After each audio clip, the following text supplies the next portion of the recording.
Hi, I'm Haley Matz, and I'm here with Karen Mills, the Administrator for the Small Business Administration.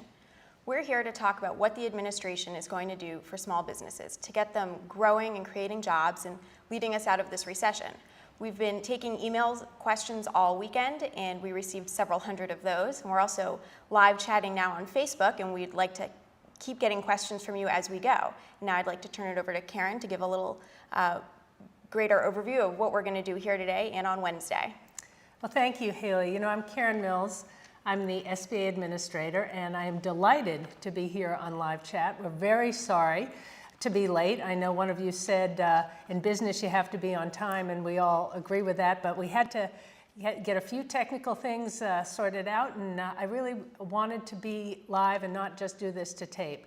So we're going to hear your questions. The reason that we're here is that the President has asked Secretary Tim Geithner and myself to do a forum on Wednesday on small business financing. We know that some of you out there have fabulous, viable small businesses and that you really have been struggling to get access to credit, to figure out how to grow your business in this particularly difficult economy.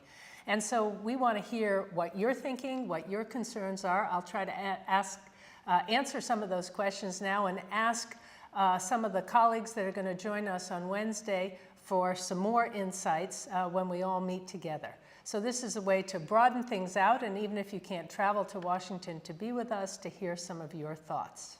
So Haley's going to help me out by giving me some of your questions.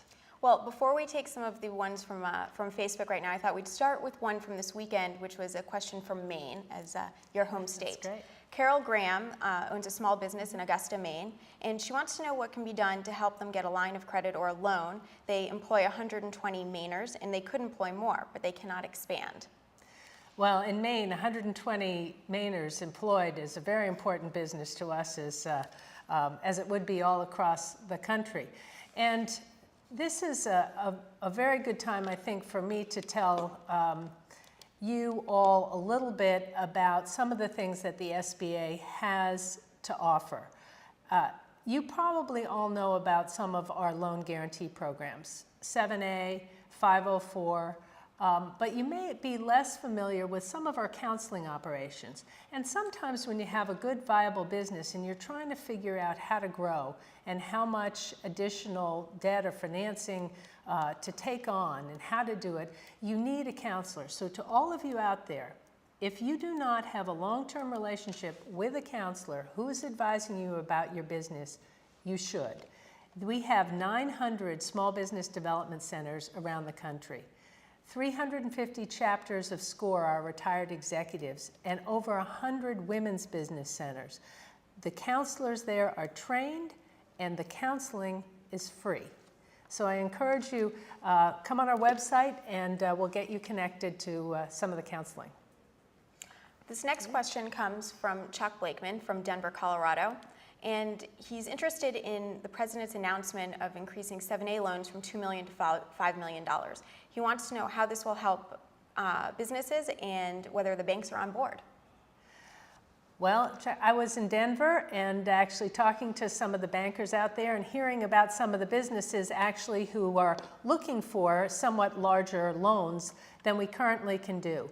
At the moment, when you look at our loans, many people ask for our loans right up at the top limit, the $2 million mark. This doesn't mean that we will walk away from the smaller loans, because really our average loan size is much smaller, $100,000, $200,000, $300,000. But we want, particularly in these difficult environments, to also to be able to help some of the larger businesses. This would be manufacturers. Also, franchisees have come to us and said sometimes they need a larger loan limit when they expand from one franchise to buy a second and maybe a third, and that has been partly one of the motivating factors of one of the interesting groups that has said that they will be able to make good use of a higher limit. Renee Arnold is asking about the ARC program. She says that Chase has been participating, but that not to the level that she was hoping, and she wants to know what can be done to get Chase and other lenders on board with the ARC program.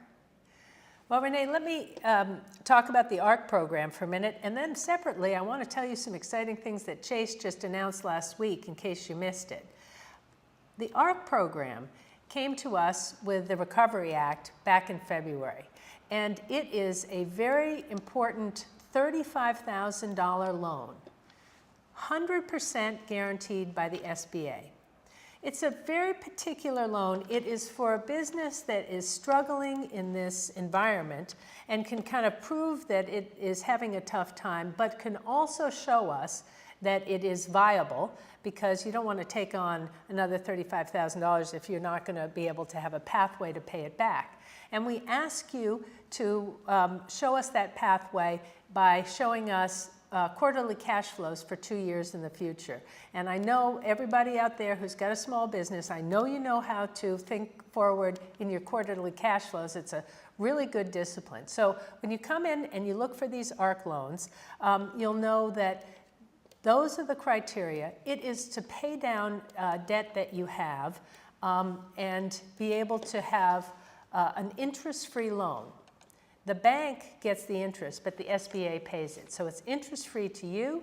You don't have to worry about repaying it at all for a year, and then the repayment schedule lasts over 5 years. So that's what is going on with ARC. And I'll tell you just one story about an ARC lender that made a loan, I think last week, that I think it typifies what an ARC loan might be about. This is a company that is in the construction business, and it was doing pretty well, but it is a sub for a larger construction company, and this company wasn't getting paid. So one of its suppliers, who also wasn't getting paid, said, "I'm putting a hold on all your bank accounts." This company was able to go to their bank, get an ARC loan, pay down its supplier, unstick the whole process, and get the materials that it needed to continue supplying the bigger supplier. So it's for difficult circumstances where the company is still going to be on the path to success. I did want to also tell you one thing about Chase. Last week, Chase announced that they are going to put $4 million into small business loans. And you might look to your Chase bankers to see if they have some additional personnel and some additional opportunities now for some of you businesses. So we're really welcoming that investment by JP Morgan Chase. This is a question from Carolyn Sawyer, and she's wondering how banks and lenders are going to be monitored to ensure that they are lending to small businesses. And this actually touches on some of the topics in Wednesday's forum. Well, you know, our programs at the SBA are for small businesses. They're not for big businesses. So we have standards, size standards, to ensure that your business is not a big business masquerading as a small business. When you get your loan, there's a process by which it's certified that you are a small business, and we do go back and make sure those things are the case.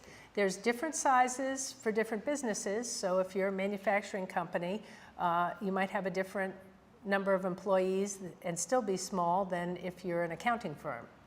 So the banks and the SBA website can tell you all the size standards. And as for Wednesday's forum, who's going to be invited? Will small businesses be a part of it? Yes, small businesses are coming, and we're going to mix it up a little bit. We're going to have small businesses, we're going to have bankers, we're going to have folks from the SBA there and from the Treasury Department. We are going to also invite people from the community and from the regulatory community as well. And we're going to hear a whole variety of views. This is really a terrific opportunity. It is also going to be on the web live, so hopefully if you can't come, you'll get a chance to watch. We've talked a lot about lending, so how about this question from Chris Gunn? And he is wondering what can be done in the contracting department to stop the diversion of small business contracts to some of the larger businesses? At the SBA, we're responsible to make sure that 23% of all federal contracts go to small businesses, and that's about $100 billion a year. So we have people who work with every single federal agency, and they do all kinds of things. They do matchmaking events between small businesses and the Department of Defense or the Department of Energy or the Department of Commerce, and we help bring the opportunities to the small businesses. We have criteria, size standards, so if you're not a small business, you can't get these contracts and you can't get these opportunities. Before we move on to the next question, I just wanted to clarify, judging from some of the comments on our Facebook chat, that when you're talking about the Chase lending program, it's $4 billion that they're committing and not $4 million. Sorry, did I say that? It's $4 billion, yes. On another SBA topic, Dave wants to know what the activity is like in the SBIC program and what's been changing over the past few years. The SBICs are our small business investment companies, and that is an opportunity for us to get other kinds of capital into the hands of small businesses, particularly businesses that need capital to grow. So over the years, we've provided capital to companies like Intel and Ben & Jerry's and FedEx and Staples, all through these SBIC operations. We have a new gentleman running that operation named Sean Green, and we have a very intense effort to streamline the process. We just announced a fast-track process, so if you have been an SBIC before, we have a much shorter turnaround for approvals. And we are going to be looking at even more ways that we can get money out through these investment companies, because we know there's a lot of entrepreneurs out there whose capital sources have dried up, and we think there's probably a lot of good growth opportunities and job creating opportunities in those small high growth companies. Well, after talking about some of the high growth companies, Hugo Rizzo is wondering about the mom and pop stores in America, the Main Street stores, and he wants to know about tax relief for them. Is there anything in sight?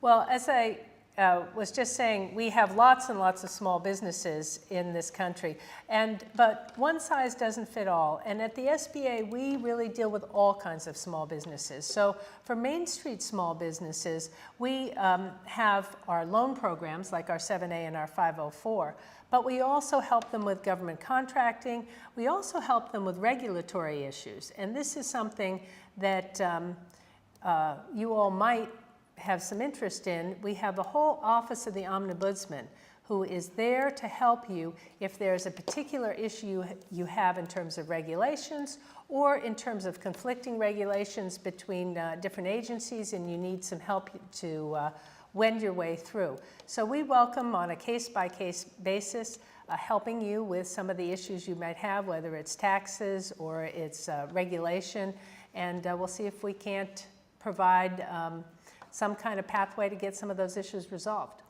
Do you think this is something that will also come up on Wednesday with all of our partners in the same room?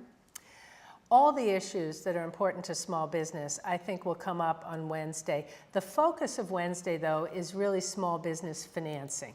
In this time in the economy, the president has come forth with a proposal to Congress in connection with the SBA to raise our limits to $5 million. We have talked about some additional programs with CDFIs, and those discussions led to wanting to have a more open forum so that we can hear what's going on in the marketplace, that we can get lenders and small businesses and regulators together and see what the opportunities are to do even more things that will help create jobs and grow those businesses. William Henderson has a question about SCORE, and he wants to know, for those businesses that are trying to get off the ground, and they're always asking about grants, what about microloans? Well, there's a couple things you just mentioned. The first is SCORE.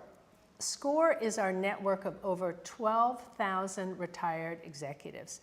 And if you're interested in counseling and you have a particular business, I bet there's a SCORE executive who's been in that business sometime in the past. And you can get on the SCORE website, or you can come through our website, and you can actually do online counseling. And you never know, the person who's in that business might be able to get you connected with the right folks or the right distributors, or just give you some good advice about your particular business. So that's one of the things that SCORE does. If you are looking to start your business, it would be a good thing to have a conversation with one of our micro-lending intermediaries. And once again, you can find out who those are in your area. There's over 100 of them, but we give out microloans up to $35,000 to new and emerging companies.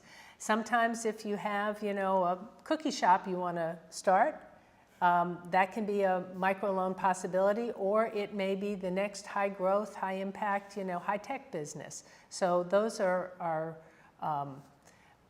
microloans, and they are available through our microlending agencies and also through our district offices. If you get in touch with us, we'll be able to put you together. Kevin has a question about our Recovery Act money, and he says that small businesses have only received 1% of the stimulus money, but I think this is a good opportunity to talk about all that the SBA has done. In fact, at the SBA, we have really been able to get the money out into the hands of small businesses. So we were given about $355 million to increase our loan guarantees to 90% on 7A and to reduce or eliminate most of our fees. And the situation looks like this. Back in October, as you all know, credits froze, and our lending and everybody's lending just plummeted. We bounced around the bottom for a while, and right in February, when the Recovery Act was passed, and we were able to institute these new guarantees and fee reductions, our loan volume has gone straight up, a real hockey stick, and we're now above our 2008 and 2007 levels. So we have been able to put $12 billion into the hands of small business. That's over 1,200 banks that are back lending SBA loans that had not made a loan since the market froze in October, and half of them had not made a loan since the previous 2007. So for now, we really have put almost 100% of our Recovery Act money out into the hands of small business, getting lenders back lending, getting small businesses the access to capital that they need. Well, Joel has a question about how to get the banks back on board, how to get them lending, and wants to know if some of our paperwork is too cumbersome or whether the bank's paperwork is too cumbersome to actually get people participating. So we're working on our paperwork, and in fact, we have been able to take our our turnaround times for our loans way down. So now between 5 and 10 days turnaround for many loans, and sometimes if the bank has already approved the loan, that loan gets turned around by us even in just a day. We still are working on making sure we've got the right balance between getting enough paperwork, so we make sure we're being a good steward of taxpayer money, and we know that we're making a good credit risk, and not having so much paperwork that it's too difficult. So any suggestions on that, our guys are listening, and we really would be happy to know what could be improved. Here's another contracting question. Mike Racine would like to know what can be done about subcontracting, and are there any guidelines or enforcements in place to make sure that subcontracts go to small businesses, and also how can they find out about these opportunities? Well, subcontracting is a very important part of what is coming out in the Recovery Act, and we're actually starting to track that, and you'll be able to get to that on our website and the Recovery Act website. We're starting to do an inventory of all the subcontracts. So you might not qualify for the prime contract, but we'll still try to get you together with some of the subcontracting opportunities. And then I think we have time for one last question today, Okay. and so we're going to take it from Joanne. And she wants to know what you're going to do to work and inspire local leaders to work with their communities to create jobs. And will leaders from small communities be at the forum? Well, I come from a small community, so I really understand what she's talking about. It's very important if we're going to come out of this recession that the community is strong and the community supports each other, that the banks support the businesses, that the businesses support each other, that there is really what we call linked, leveraged, and aligned, that everybody is helping each other get to the right set of opportunities. I've been traveling around the country now since July. I've been out pretty much every week, and I've been in all corners of the country. And I know one thing, which is that the American small business person is resilient, is working really hard to stay in business, to find opportunities, and to create jobs. We are going to provide every tool that we can in this administration. The president is fully committed to small business. When he was out announcing with us we were at small business in Maryland, and we're in the warehouse and the boxes were up to the ceiling. And he talked about some of the new initiatives we were doing. Then he asked Tim Geithner and I to have this forum, this conference, and listen to you some more. And then he said something at the end.